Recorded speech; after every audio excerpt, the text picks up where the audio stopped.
Oyentes de Radio María, un día más con la gracia del Señor proseguimos el comentario del Catecismo de nuestra Madre la Iglesia. Y hoy cambiamos de mandamiento, entramos en el quinto mandamiento.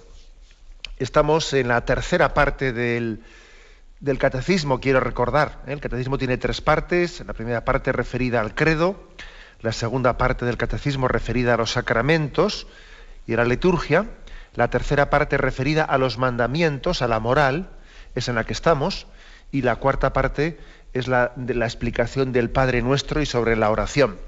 O sea que estamos en la tercera parte del Catecismo, ya bastante avanzados, y en el quinto mandamiento en concreto. Es el punto 2258. Bien, primeramente introduce el quinto mandamiento con dos textos bíblicos, uno del Antiguo Testamento y otro del Nuevo Testamento. El del Antiguo Testamento es sencillamente el no matarás. Un versículo tan sencillo como este, ¿no? de dos palabras. Éxodo 20:13, no matarás. Habéis oído y uno del Nuevo Testamento, Nuevo Testamento, Mateo 5:21-22, dice: habéis oído que se dijo a los antepasados, no matarás, y aquel que mate será reo ante el tribunal. Pues yo os digo, todo aquel que se encolerice contra su hermano será reo ante el tribunal. O sea, que es un pasaje del Nuevo Testamento en el que Jesús recoge el Antiguo Testamento. Habéis oído que se dijo a los antepasados, no matarás. Jesús recoge la tradición del Antiguo Testamento, de la ley mosaica, y además todavía añade, pero yo os digo que el que se encolerice contra su hermano, el que tenga un espíritu violento, pues también él está pecando contra este quinto mandamiento. Será reo ante el tribunal de Dios. Por lo tanto, Jesús, él está acogiendo el Nuevo Testamento y está llevándolo a plenitud, como lo hemos visto también en otros temas, ¿no? Jesús da plenitud al Antiguo Testamento. No lo deroga, no, lo hace suyo y lo lleva a plenitud. Bien, yo creo que, en primer lugar, un primer comentario importante es lo siguiente. Estamos ante una negación que afirma. Una negación que afirma. Es verdad que la mayoría de los mandamientos de la ley de Dios están en una formulación negativa. Pues no matarás, no robarás, no dirás falsos testimonios ni mentirás, etc. La mayoría de las formulaciones son en negativo, pero es una negación que afirma, ¿no? ¿Y qué es lo que afirmamos aquí? Pues lo que afirmamos es muy claro. Afirmamos viva la vida. Viva la vida, que puede parecer una redundancia, ¿no? Decir viva la vida, pues claro, la vida se vive, ¿no? Y la vida la entendemos como algo que estamos llamados a vivirlo en plenitud, ¿no? A vivirlo, viva la vida, ¿no? En el fondo es lo que se esconde detrás del el no matarás. Un aprecio por el don de la vida, un aprecio por nuestra vocación al amor. Es caer en cuenta de que el hecho de nuestra existencia es algo maravilloso. Nuestra existencia es un milagro, ¿no? En la pura lógica, lo fácil sería no existir. La no existencia sería la consecuencia, bueno, pues del no amor. Si no existiese amor, pues no habría existencia, no existiría el ser. Por lo tanto, hay que caer en cuenta de que detrás del no matarás se nos invita a crecer en sensibilidad hacia lo que es la vida, crecer en sensibilidad, no acostumbrarnos a eso, ¿no? Que comience el día y nosotros digamos, la vida es un don que me ha sido de nuevo ofrecido en esta jornada que ha comenzado. Es maravilloso esta existencia. Bueno, esto es muy importante. Aquí hay un texto, se nos remite en este punto del Catecismo a uno de los puntos primeros, al 356, ¿no? Que lo vamos a meditar. 356 es un texto maravilloso que dice: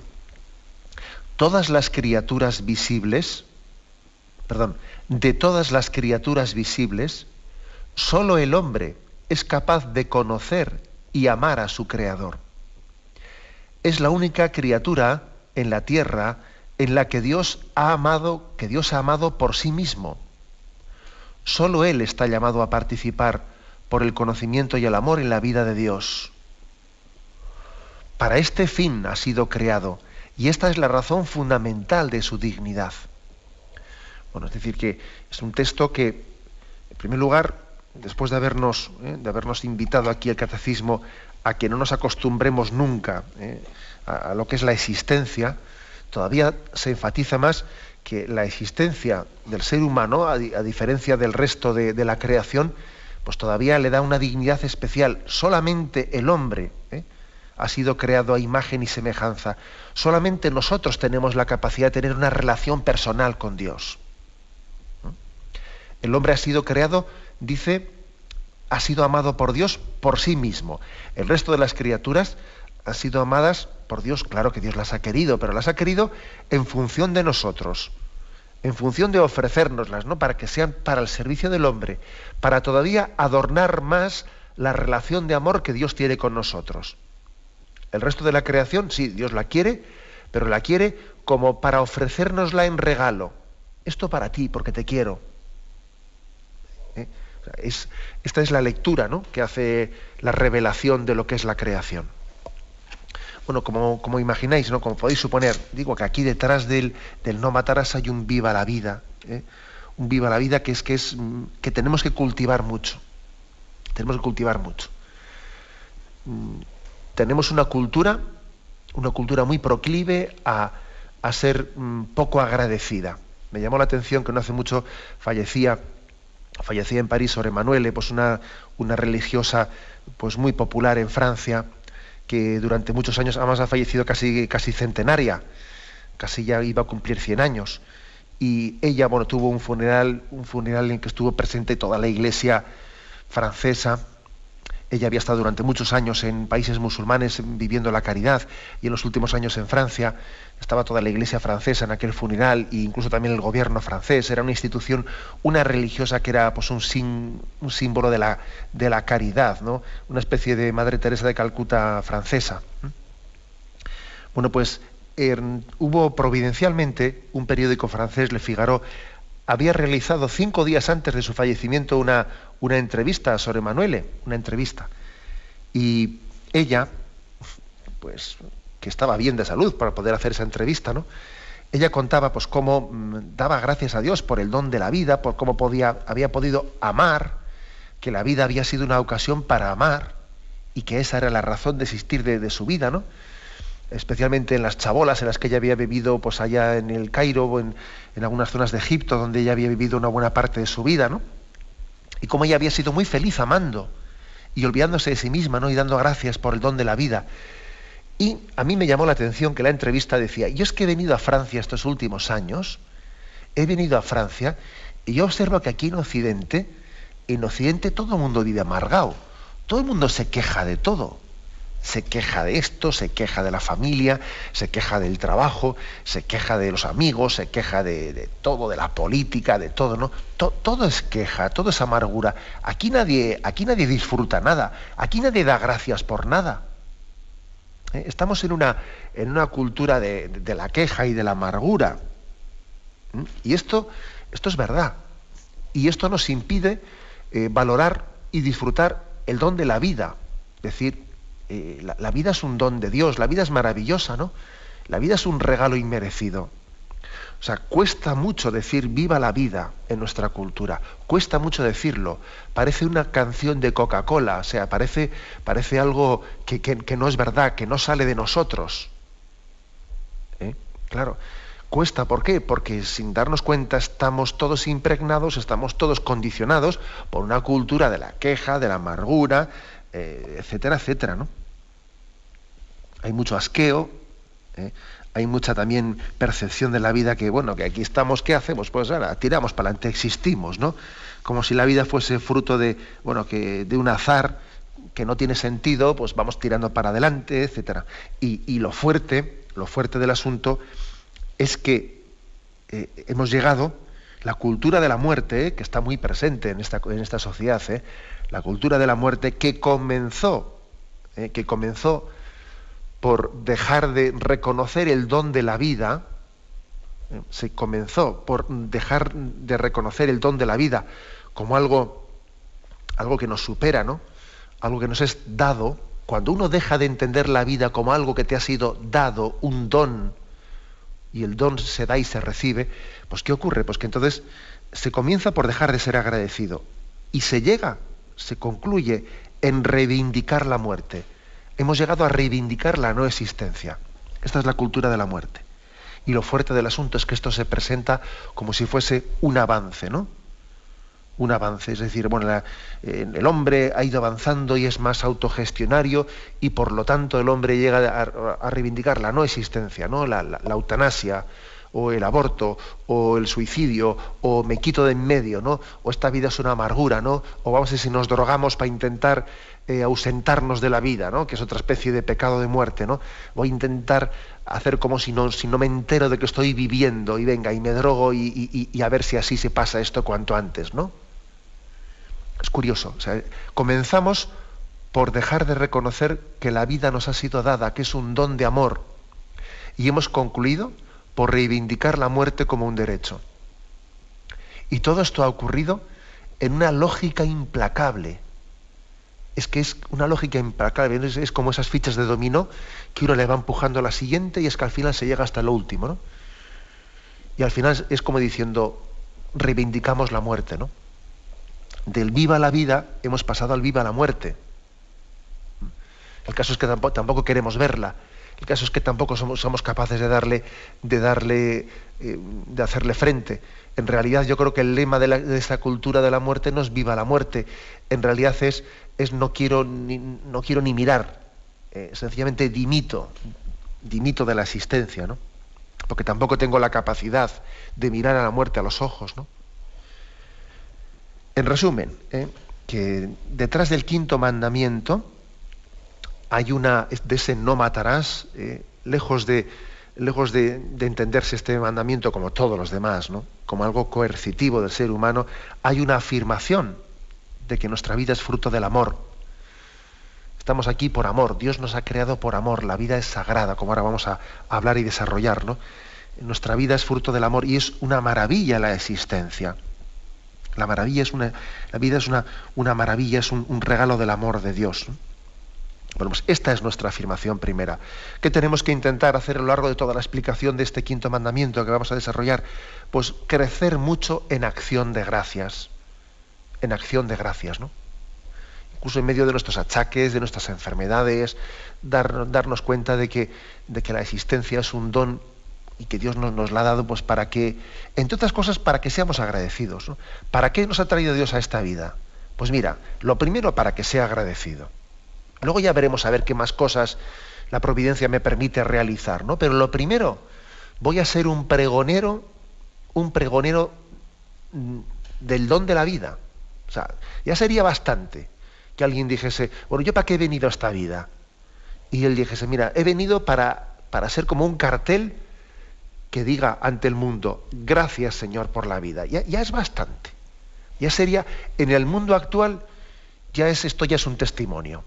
Porque sí, es un testimonio. Bueno, pero solamente vivir dando gracias por vivir, sin hacer nada más. Mira, hoy en día ya es un testimonio decir eso. Gracias porque existo. Parece mentira, nunca un testimonio tan grande ha sido tan sencillo, ¿verdad? Pero esto ya es hoy en día, ya comienza a ser contracultural, ¿eh? Decir gracias porque existo. Vamos, por lo tanto, a adentrarnos en este quinto mandamiento y le pedimos al Señor, autor de la vida, que según vamos explicando el quinto mandamiento, también nosotros crezcamos en conciencia del don que hemos recibido. Un momento de reflexión y continuamos enseguida.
Escuchan el programa Catecismo de la Iglesia Católica con Monseñor José Ignacio Munilla.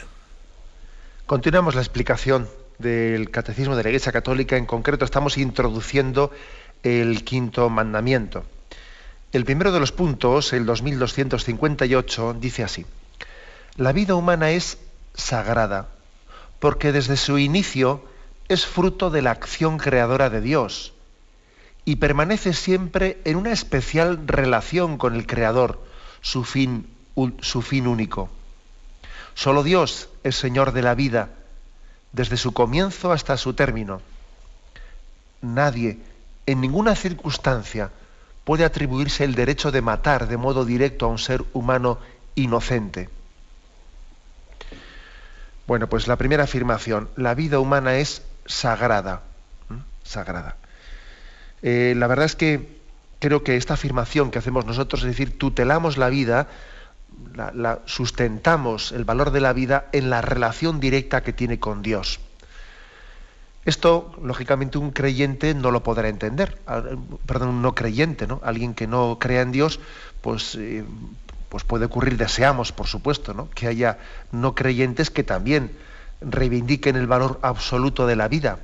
Deseamos que los no creyentes también reivindiquen, y seguro que habrá muchos no creyentes que, por supuesto, que también digan que la vida debe ser respetada incondicionalmente. Pero es verdad que tienen un problema, tienen un problema serio, y es cómo sustentar esa afirmación, en qué sustentarla. Claro, sin esa afirmación a que la vida ha sido creada por Dios y que por lo tanto Dios es el único dueño y señor de la vida, y que la vida nos ha sido dada y que no somos dueños, por lo tanto, ¿no? Porque claro, si la vida te la das tú, entonces tú eres dueño de ella, pero si te ha sido dada, entonces tú tienes que respetar lo que te ha sido dado, ¿no? Eres de alguna manera, administras algo que te ha sido dado, lo administras, pero no eres dueño absoluto de ello. Claro, digo que el que no es creyente, el que rechaza ese origen sagrado de la vida, tiene un problema. El problema de en qué, cómo lo explica, en qué lo sustenta, ¿no? Bueno, tenemos un ejemplo claro, el ejemplo de la Declaración de los Derechos Humanos, que se va a cumplir ahora por 50 años de su promulgación. Sabéis que el 10 de diciembre de 1948 se hizo la Declaración Universal de los Derechos Humanos. Era un contexto histórico pues muy importante, ¿no? Concluida la Segunda Guerra Mundial, la comunidad política internacional entendía, había ocurrido algo gravísimo, ¿no? La Segunda Guerra Mundial había sido terrible, terrible. Habíamos llegado a ver un poco como, si me permitís la expresión, las orejas del lobo. O sea, habíamos visto el rostro del mal, ¿no? En esa guerra, ¿no? Tantos millones de muertos por una soberbia, ¿no? Por esa soberbia nazi, etcétera, ¿no? Y luego también esa soberbia que también se disfrazaba bajo el régimen comunista, etcétera. Bueno, pues tuvimos una conciencia grande, ¿no?, de que había habido un valor sagrado que se había cuestionado, que era la vida. La vida había pasado a ser en esa guerra pues un instrumento de usar y tirar, ¿no? Un instrumento en favor de mi victoria, de mi yo, de mi soberbia, ¿no? Bueno, pues era un momento de gracia, porque es verdad que una guerra, el sufrimiento, el dolor, nos hace sensibles, ¿no? Y suscita en nosotros el deseo de reflexionar, de llegar a los fundamentos, ¿no? A confesar lo esencial, lo fundamental. Bueno, pues en ese contexto histórico es cuando se hizo la Declaración Universal de los Derechos Humanos. Y claro, poner a todo el mundo de acuerdo es muy difícil. Pero claro, es verdad que en aquel momento, estoy seguro que hoy en día esta declaración humana no se hubiese hecho. Actualmente esta Declaración Universal de Derechos Humanos difícilmente hubiese podido realizarse. Y esto que, por supuesto, en nuestra opinión, no es la mejor declaración universal la que se hizo hace 50 años. Tenía sus problemas, como ahora voy a comentar. Pero desde luego, aunque no era la más perfecta, y aunque no llegaba a reconocer que la vida es un don de Dios y es sagrada porque tiene en Dios su origen, no llegaba a reconocer eso, pero es verdad que reconocía la inviolabilidad de la vida, pues de una manera absoluta, y hoy en día difícilmente, ya con la cultura de la muerte tan extendida, 50 años más tarde, esta declaración ya no hubiésemos sido capaces de realizarla. Bueno, pues fijaros, decía el artículo primero: todos los seres humanos nacen libres e iguales, en dignidad y derechos. Dotados como están de razón y conciencia, deben comportarse fraternalmente los unos con los otros. Y el artículo 3 dice: todo individuo tiene derecho a la vida, a la libertad y a la seguridad de su persona. Por lo tanto, se habla de que la vida es un derecho inviolable de todo individuo y que todo el mundo nace igual ante Dios, ¿no? Bien, esta afirmación de la inviolabilidad de la vida, que se hacía en el año 1948, tenía, sin embargo, un problema de partida. Y es que, claro, un consenso tan grande, en el que también entran creyentes y no creyentes, etcétera, suponía ese consenso el no reconocimiento del origen sagrado de la vida. Y he aquí el problema, fijaros bien. La historia, 50 años después, nos ha venido a demostrar que cuando no está claro el por qué la vida es sagrada, por qué la vida es inviolable, cuando no está claro por qué la vida es algo indiscutible, que hay que respetar siempre, cuando no está claro el por qué, la razón última, es decir, que es porque nosotros decimos porque es que tiene en Dios su origen, si no está claro el por qué, al final se termina cuestionando el qué. La historia nos lo ha demostrado. Si no está claro que la vida es inviolable porque Dios es el autor último de la vida, al final se termina cuestionando ya no el por qué, sino el qué mismo, y se termina diciendo la vida no es inviolable. Y si la vida me viene bien a mí, pues mira, pues yo cojo y la sacrifico. Y si a mí me viene bien pues sacrificar embriones, pues para yo tener, pues sacrifico embriones humanos. O si el niño me viene mal, me lo quito de encima. O si ahora mismo pues el anciano acaba siendo un estorbo, pues ya vamos a hacer un aligeramiento de la muerte, etcétera, etcétera. Es decir, que cuando se niega o no se reconoce o no se confiesa el por qué la vida es inviolable, porque tiene un origen sagrado en Dios, la experiencia nos dice que con el paso del tiempo se termina negando el qué, o sea, el hecho de que la vida sea inviolable. Es impresionante, por ejemplo, que han pasado 50 años y ahora mismo hay un debate muy fuerte, 50 años después, existen presiones para que con motivo del 50 aniversario se introduzca una especie de apéndice a esta Declaración de Derechos Humanos, en la que se diga que el aborto es un derecho humano, un derecho más. Pero ¿cómo puede usted hacer esa reivindicación? ¿Cómo se puede hacer esa reivindicación? No existe, ¿no? Ahora mismo esto no es ninguna tontería, es una posibilidad real, ¿no? Por las presiones que están realizando determinados gobiernos, determinados lobbies de presión, de hacer, ¿no? Pues con motivo de este aniversario, hacer una añadidura, una especie de consenso de ampliación de los derechos humanos, diciendo que el aborto es otro derecho humano más, que hace 50 años nos olvidamos aquí de decirlo. Pero bueno, si es totalmente contradictorio, ¿cómo se puede, ¿no?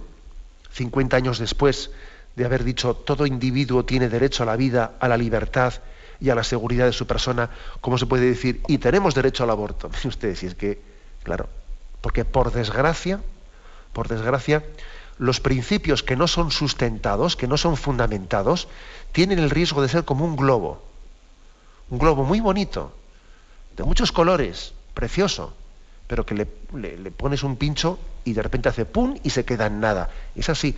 A veces en esta sociedad se nos llena la boca, ¿no?, de palabras muy hermosas, la vida, la solidaridad, la fraternidad, la igualdad, y son palabras hermosísimas, ¿no?, conceptos en los que es fácil ponerse de acuerdo, pero claro, te das cuenta que luego viene alguien con un alfiler, lo pincha y no había nada dentro. ¿Por qué? Porque son en el fondo conceptos políticamente correctos, pero que no están sustentados en una visión de la vida, en una metafísica, en una concepción del hombre, antropológica del hombre, que tenga base y tenga sustento. Son globos bonitos, pero que no tienen contenido. Porque como digo, les falta el porqué la vida es inviolable. ¿Por qué? Bueno, pues este es un debate importante, como veis. En este punto 2258 se afirma: la vida humana es sagrada. Y aquí la palabra sagrada se utiliza no en el sentido metafórico de la palabra, porque nosotros utilizamos la palabra sagrado pues en un sentido muchas veces metafórico. Oye, esto no me lo toques, que para mí lo de, una persona dice, oye, para mí lo de echar una siesta después de comer es sagrado. Bueno, bien, ese es un término, como podéis observar, metafórico, ¿no? Tengo que echar la siesta porque es sagrado. Eso es metafórico. Pero aquí no. Aquí se utiliza el término sagrado no en el sentido metafórico. Cuando se dice la vida humana es sagrada, se refiere a que tiene su origen en Dios. Hay un acto creador de Dios explícito. Y además dice el catecismo, recuerda, que el acto creador no se reduce al inicio. No se reduce al inicio, sino que Dios no solamente puso en marcha el mundo cuando lo creó de la nada. O Dios no solamente crea el hombre cuando crea el alma humana de la nada, ¿no? Y entonces hay un acto creador cada vez que una vida humana es concebida. Hay un acto creador porque Dios crea e infunde el alma el momento en que los padres engendran el cuerpo. Bien, pero ese acto creador no se limita a ese instante, sino que el acto creador de Dios se prolonga. La existencia es sostenida por Dios. Y tenemos, por lo tanto, dice aquí, permanece siempre una especial relación con el Creador. Estamos en continua relación con Él. En Él vivimos, nos movemos y existimos. O sea, la vida es también como un cordón umbilical, del cual estamos recibiendo continuamente de Dios ese don. Y entonces la afirmación solemne es esta: solo Dios, dice el catecismo, es Señor de la vida. Hay un señorío sobre la vida, ¿no? Y ese señorío lo tiene Dios. Dios te la dio. Dios te la pedirá. Vengo a pedirte la vida. Yo te la di. Y ahora vengo también a pedírtela para luego entregártela en plenitud. Pero eso es el señorío que solo Dios tiene. El hombre no es quien para pedirle la vida a otro. Dame tu vida. ¿Pero qué me estás diciendo? Me estás pidiendo lo que no es tuyo. Eres un ladrón. Cuando el hombre mata, es un ladrón. Porque se está arrogando pues un señorío que no tiene. Pero sin embargo Dios sí es Señor. Aquí se puede decir aquello de Job, ¿no? El Señor me lo dio y el Señor me lo quitó, bendito sea el nombre de Dios. Ahora, cuando decimos que Dios viene como ladrón a pedirnos la vida, no se refiere, ahí la palabra ladrón en esa parábola evangélica, la palabra ladrón no se refiere a que no es de Dios, no, se refiere a que viene sin avisar, como el ladrón que viene sin avisar. Pero Dios no es ladrón, Dios es Señor y dueño de la vida. No te pide algo que no sea suyo, Él te lo ha dado. Y te vuelve a pedir la vida, pero te la vuelve a pedir para dártela en plenitud. Este es el señorío de Dios, ¿no? Solo Dios es Señor de la vida. El señorío está ligado a la creación, porque Dios crea y mantiene el señorío sobre lo que ha creado. Esta es la afirmación, por lo tanto, contundente. Nadie, en ninguna circunstancia, puede atribuirse el derecho de matar de un modo directo a un ser humano inocente. Quizás aquí la palabra directo, esto ya lo explicaremos más adelante, ahora no voy a detenerme en esto, dice, nadie puede atribuirse el derecho de matar de un modo directo. Bueno, pues si dices la palabra directo, pues se refiere pues al tema de la legítima defensa, pues al principio de doble efecto, etcétera, que en su momento explicaremos. Pero ahora nos quedamos con la afirmación fundamental. Tenemos un momento de reflexión, continuamos enseguida. Escuchan el programa Catecismo de la Iglesia Católica, con Monseñor José Ignacio Munilla. Estamos en esta edición del Catecismo, en los prolegómenos, en el primer punto de este quinto mandamiento que comenzamos a explicar, ¿no? Y después de haber hecho la afirmación fundamental, la vida humana es sagrada, porque tiene en Dios su origen, ¿no? Pasamos al punto 2259, donde comienza un poco a hacerse el testimonio de la historia sagrada. Hay un pasaje evangélico, de verdad, que es impresionante. A mí personalmente es de los que más me conmueve. Un pasaje evangélico en el que se relata cómo cuando el pecado, ¿no?, ingresó entre nosotros, se introdujo por el pecado original de Adán y Eva, enseguida vino también el pecado contra la vida. Dice así el punto 2259. La Escritura, en el relato de la muerte de Abel a manos de su hermano Caín, revela desde los comienzos de la historia humana la presencia en el hombre de la ira y la codicia, consecuencias del pecado original. El hombre se convirtió en el enemigo de sus semejantes. Dios manifiesta la maldad de este fratricidio. ¿Qué has hecho? Si oye la sangre de tu hermano clamar ante mí desde el suelo, pues bien, maldito seas, lejos de este suelo que abrió su boca para abrir de tu mano la sangre de tu hermano. Conocemos ese pasaje evangélico, un pasaje evangélico impresionante, porque Caín tenía envidia de su hermano Abel, pues porque su hermano Abel pues era más brillante y parecía que Dios le bendecía más en las ofrendas que él hacía y que era más favorito de su padre o de sus padres, o bueno, podía parecer, ¿no?, que él se sentía en la sombra, se sentía postergado, se sentía discriminado, ¿no? Por lo tanto, comienza un pecado que se introduce por la envidia, por los celos, por la ira, por la codicia. Por ahí comienza el pecado contra la vida, fijaros bien. Y entonces, en ese momento, comienza un pecado contra la vida, que yo quisiera insistir, hacer una pequeña exégesis, si me permitís, de este texto bíblico, y es el siguiente, ¿no? El pecado contra la vida, el asesinato de Abel a manos de su hermano Caín, comenzó por el pecado de que Caín no dejó de disfrutar de la vida de su hermano Abel. En vez de decir, viva mi hermano, y viva la vida, ¿no?, y viva los dones que Dios le ha dado, y viva los talentos que ha recibido, que a mí no me hacen sombra, que a mí no me molestan, que todo lo bueno de los demás también revierte en bien mío. En vez de pensar así en positivo, en vez de entender que la vida es un don que, lejos de hacerme sombra, me ilumina y me enriquece, comenzó el pecado contra la vida, fijaros bien, de esta manera, ¿no?, a través de los celos, de la envidia, de la ira, de la codicia. Es muy parecida esta historia, en el fondo, a la reacción que tiene el hermano mayor de la parábola del hijo pródigo con su hermano, que en el fondo pues no aguanta su bien cuando regresa a casa y siente celos de que su padre le acoja. El pecado contra la vida comienza cuando nosotros no únicamente hacemos mal a la vida del prójimo, sino cuando no la gozamos, cuando dejamos de sentir el don de mi hermano como también un don que es para mí. Los dones de Dios, no tengo que ser yo el titular directo de ellos para que en el fondo sean un don para mí. O sea, Dios nos da muchos dones también cuando se los da a los que nos rodean. Y los dones de los que nos rodean son también un signo por el que Dios me ama a mí. Y si yo no me doy cuenta de eso, la verdad es que la violencia inevitablemente se va a introducir en mi corazón. Dios me da muchos dones, no solo con los que me regala a mí directamente, sino con los que indirectamente recibo a través de quienes me rodean. Luego aquí hay una opción, ¿no?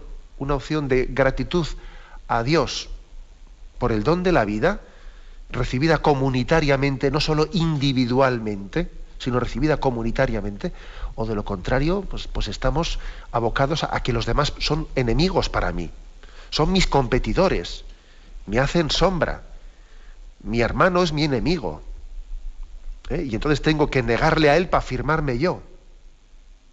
O sea, fijaros bien por dónde se introdujo el pecado contra la vida.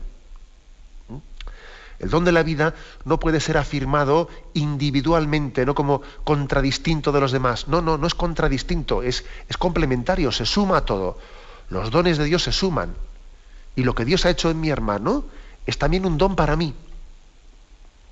Así se introdujo el pecado contra la vida. Y bueno es que lo meditemos.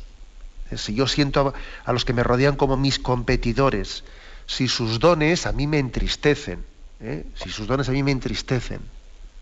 esto puede ocurrirnos.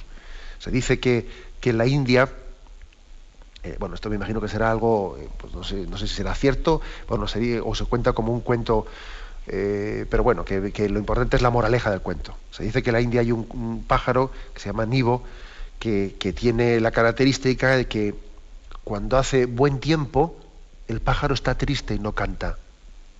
Y cuando hace mal tiempo, se pone a cantar y está alegre, ¿no? Que es imagen del envidioso y del celoso, a quien le pone triste los dones de los demás. Pero hombre, deberías alegrarte, porque este hermano tuyo, pues lo hemos recuperado con vida. Goza, disfruta de él, ¿no? Bueno, pues a mí me llama mucho la atención la fuerza de este pasaje bíblico, cuando Yahvé se dirige a Caín y le dice: ¿dónde está tu hermano Abel? ¿Dónde está tu hermano? No le dice: oye, ¿dónde está Abel? No, le dice: ¿dónde está tu hermano? Parece como que el otro no se quiere desentender de ello, ¿no? También vuelvo a recordar esa cierta similitud que existe con el pasaje de la parábola del hijo pródigo, ¿no? Cuando el hermano mayor dice: este hijo tuyo, y el padre le responde: este hermano tuyo, que es hermano tuyo. Me parece que el otro se quiere, cuando le reprocha al hermano menor como si no fuese hermano de él, porque ese hijo tuyo, y el padre le responde: ese hermano tuyo ha vuelto a casa con vida. Aquí también le dice: Abel, ¿dónde está tu hermano? ¿Dónde está tu hermano? Porque uno de los aspectos que hace más grave la violencia es que la violencia se ejerce contra tu hermano. O sea, es curioso que cada vez que queremos cometer un pecado, tomamos distancia contra la persona contra la que vamos a cometer el pecado, ¿no? No, pues mira, no te engañes, no cojas una distancia que no existe, porque es tu hermano. Ese contra el que vas a ejercer la violencia es tu hermano. Luego no digas, no te escudes en que este no es nadie para mí. Sí es para ti. Sí es para ti, aunque quieras negarlo. Aunque quieras hacer como si no lo conocieses, ¿no?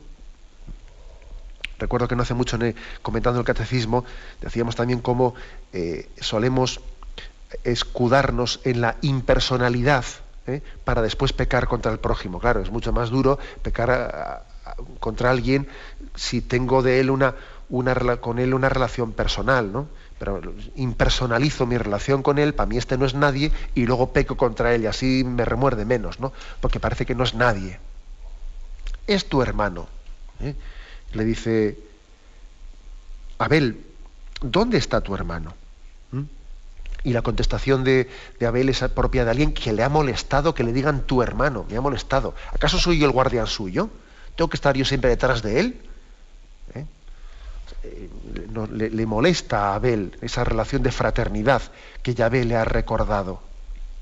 Sin embargo, esto es lo esencial. En el fondo, la violencia tiene algo también de suicidio, porque el que mata a su hermano se está matando a sí mismo. Estás matando la carne de tu carne y sangre de tu sangre. Estás matando tu propia alma. Porque ese ser humano que estás matando es tu hermano. Y en tu hermano estás matando tu propia alma. Tu propia alma estás matando, ¿no? Bueno, por eso hay un interrogatorio que está como en el fondo tocándole la conciencia. Tu hermano, ¿qué has hecho? ¿Dónde está tu hermano? Y en ese momento Yahvé tiene una forma de reaccionar impresionante. ¿Qué has hecho? ¿Qué has hecho? ¿Tú eres consciente de lo que has hecho? No es una pregunta, claro. El qué has hecho, Yahvé ya sabe lo que has hecho, sino que es un hacer caer en cuenta de la gravedad del paso que ha dado de matar a su hermano. Se oye la sangre de tu hermano clamar a mí desde el suelo. Es decir, el clamor de los inocentes llega a Dios, ¿no? Igual que el clamor de Egipto cuando estaba en la esclavitud llegó a Yahvé, que escuchó el clamor de su pueblo. El clamor de la sangre de los inocentes ha llegado hasta mí. La sangre de los inocentes, ¿no? La sangre de los inocentes no puede quedar sin respuesta. Dios escucha la voz de los débiles. Dios la escucha. Aquí hay, por lo tanto, una imagen de Yahvé, que es la injusticia aunque parezca que tenga la última palabra, sin embargo no es anónima ante Dios. A Dios le llega la injusticia, ese clamor del inocente, y Dios la atiende, la atiende. Se oye la sangre de tu hermano clamar a mí desde el suelo. Maldito seas, lejos de este suelo que abrió su boca para recibir de tu mano la sangre de tu hermano. La verdad es que es fortísima, ¿no? Este diálogo en el que Yahvé le dice a Caín, maldito, maldito. Como sabéis, sin embargo, ese maldito no supone que Yahvé desprecie la vida de Caín, porque después dice, cuidadito con poner la mano sobre Caín. Ay de aquel que mate a Caín. Es curioso, o sea, aunque Yahvé repudie, ¿no?, con fuerza el pecado que Caín ha cometido, sin embargo, después dice, cuidadito que nadie ponga la mano sobre Caín, que de eso solamente Yahvé, solamente Dios será dueño y señor de lo que haya que hacer con él. Cuidadito con que vosotros ahora, escudándose en el mal que él ha hecho, os erijáis aquí vosotros en señores y dueños de la vida contra él. No matéis a Caín. No matéis a Caín. Esta es otra nueva, digamos, pues llamada en favor de la vida, el no matéis a Caín. Bien, lo dejamos aquí. Continuaremos, si Dios quiere, a partir de mañana. Ahora vamos a dar paso a la intervención de los oyentes. Podéis llamar para formular vuestras preguntas al teléfono 917-107-700. 917-107-700.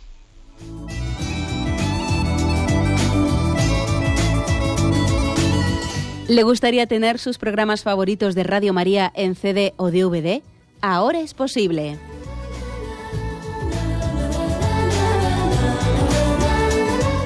Le sugerimos que primero se informe en qué formato de audio lo puede escuchar en su equipo, DVD o CD, teniendo en cuenta que no todos los lectores de CD pueden reproducir el formato digital MP3 en el que enviamos nuestros programas.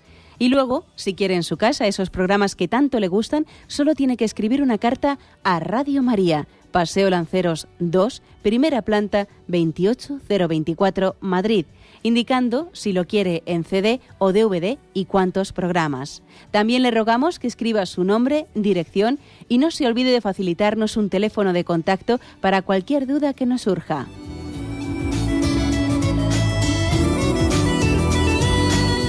Radio María, más cerca de usted. Escuchan el programa Catecismo de la Iglesia Católica con Monseñor José Ignacio Munilla.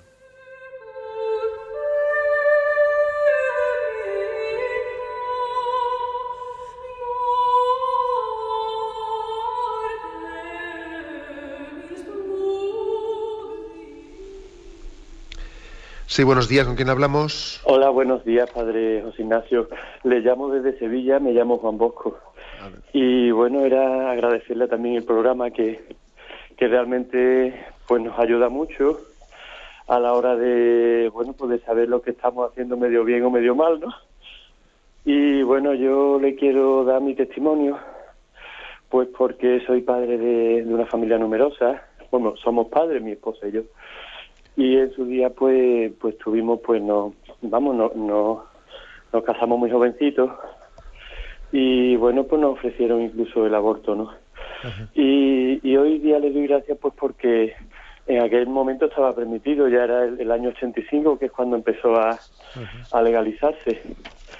Y bueno, estas son cosas que nos duelen, ¿no? Porque yo no tenía ni trabajo, ni piso, ni nada. Y bueno, pues nos miramos los dos a la cara y decidimos ir para adelante. Uh-huh.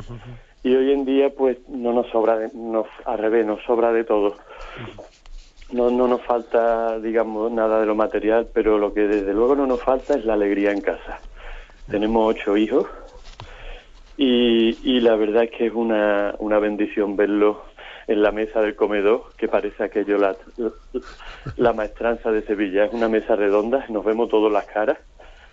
Y la verdad es que es una bendición. Entonces, pues no sé cómo darle gracias a Dios por tantas cosas como ha hecho en nuestra vida.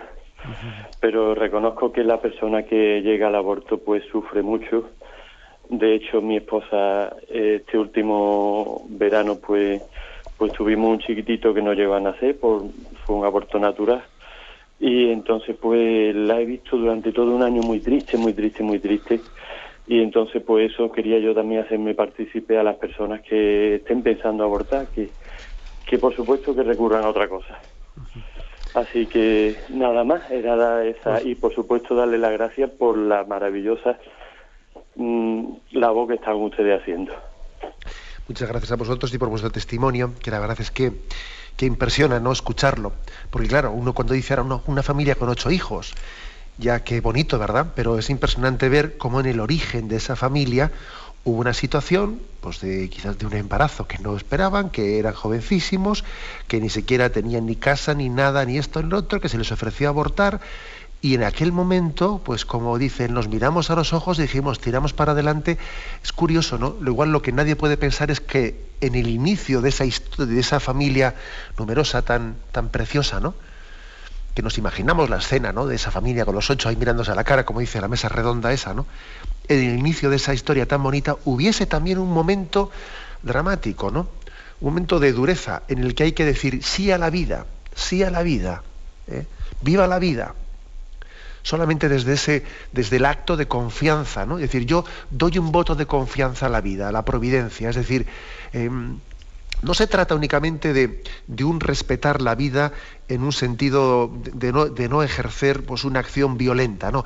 Se trata de algo más. Para decirle a alguien no matarás, hay que decirle da un voto de confianza a la vida, da un voto de confianza a la providencia. O sea, hay alguien que dirige la vida, que dirige los hilos. Tú déjate llevar, deja que alguien te conduce. No te preocupes, que tú no estás solo en esta historia de amor. En el fondo hay que hacer esta afirmación. Si no, difícilmente se puede entender qué hay detrás del 5.º mandamiento. Adelante, vamos a pasar a un siguiente oyente. Buenos días. Hola, buenos días. Buenos días, sí. Me llamo Alberto y soy de Palencia. Buenos días, Alberto. Muy buenas. Llamaba para hacer una pregunta con respecto a los temas que hemos estado viendo estos días de política y religión. Es que me encuentro con una contradicción interna a nivel teórico. Por ejemplo, cuando oigo hablar que en los países islámicos de Medio Oriente, pues que está prohibido los cultos de otras religiones, que impera la ley islámica, estas cosas, pues luego veo lo que pasa en Turquía, que salen pues unas manifestaciones a favor del Estado que tienen, que es laico y aconfesional, en contra de los islamistas que están moderados, que están en el poder, y soy partidario de ellos. Digo, bueno, es bueno tener allí un Estado aconfesional y laico. Pero luego aquí en España, que nos están achuchando, yo me siento partidario y yo intento apoyar que las leyes defiendan los postulados católicos míos. Pero claro, digo, bueno, ¿por qué ahí defiendo una cosa y aquí defiendo otra? Entonces me encuentro con esta contradicción y ya pues era por preguntarle qué modelo de Estado o hasta dónde debemos llegar intentando que las leyes pongan lo que nosotros pensamos desde el punto de vista de religión. Te entiendo la pregunta, Alberto, intento contestarla. Vamos a ver, la verdad es que el modelo, es verdad que el mundo islámico no existe una tradición, de una aconfesionalidad, y entonces es bastante más complicado porque no existe la tradición, el principio de libertad religiosa en ese mundo islámico. Pero nosotros creemos que hay dos modelos.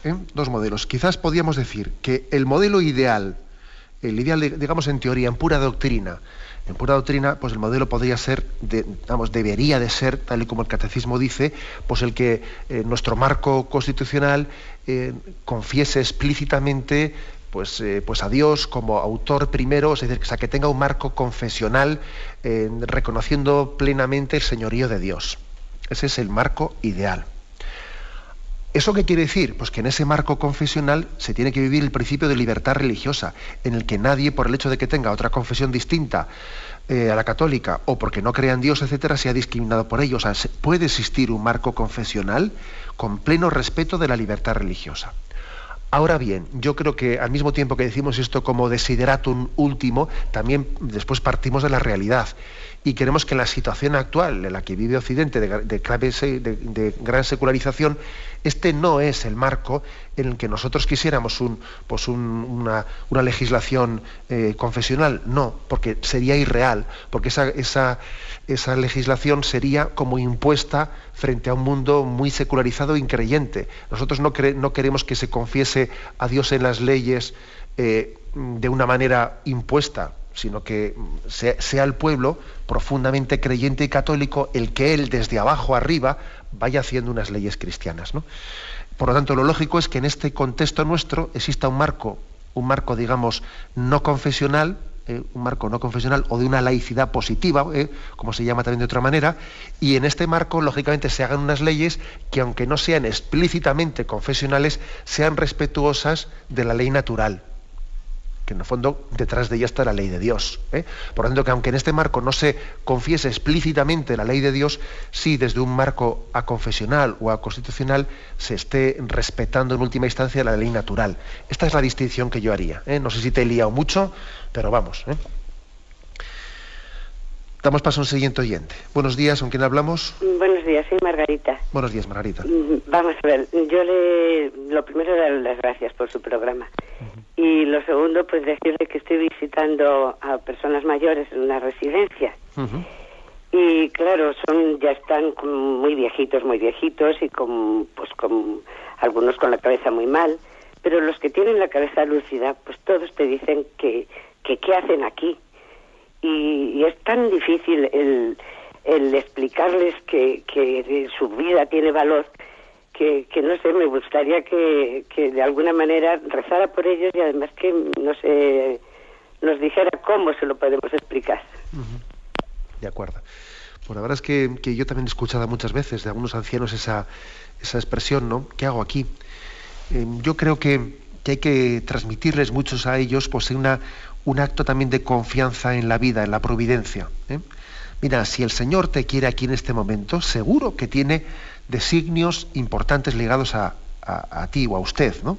Decirle a ese anciano que este momento de su vida es muy importante, porque en el fondo es el momento culminante de su vida, en el que él también tiene que entregarla. Y el testimonio de un anciano ante sus hijos, ante sus nietos, ante la sociedad, el testimonio de alguien que valora la vida como un don, que ofrece a Dios también, ¿no?, las limitaciones, porque las limitaciones de la enfermedad son grandes, ¿no? Y solamente en la confianza en Dios se pueden vivir en paz y en alegría. Yo creo que el testimonio de alguien que muere en paz es un testimonio maravilloso. De hecho, aquel centurión, lo que le convirtió fue ver cómo moría Jesús. Realmente este era el Hijo de Dios, pero ¿cómo puede morir alguien perdonando? ¿Cómo puede morir alguien en paz? Poniéndose en manos de Dios, ¿no? Cuando él estaba acostumbrado a que la gente muriese rabiando, muriese desesperada, muriese asqueada, ¿no? El testimonio de la buena muerte es el mayor testimonio que podemos dar ante el mundo. Y me remito a Juan Pablo II y el testimonio de buena muerte que él nos dio. Con lo cual yo creo que a un anciano hay que decirle, el testimonio de una enfermedad, de una ancianidad, llevado con paz, con alegría, es el mayor de los testimonios. Tenemos el tiempo cumplido. Me despido con la bendición de Dios Todopoderoso. Padre, Hijo y Espíritu Santo descienda sobre vosotros. Alabado sea Jesucristo.